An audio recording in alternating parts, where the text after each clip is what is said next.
तौर पे बहुत सारे लोग रात को सोते हुए अपने कपड़े बदल लेते हैं, नाइट सूट पहन लेते हैं, मगर आदतन पहनते हैं तो सवाब नहीं मिलता।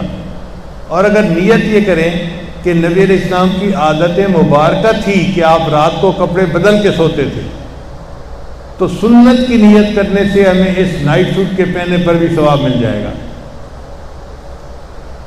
हर बंदा अपने बच्चे को प्यार करता है, लेकिन हम आदतन प्यार करते हैं।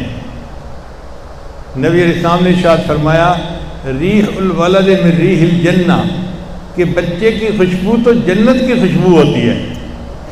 अब अगर कोई बंदा इस हदीस मुबारक को सामने रख के अपने बच्चे का बोसा ले, उसे प्यार करे, तो उसका अपने बेटे को प्यार करना भी सवाब का काम बन जाएगा।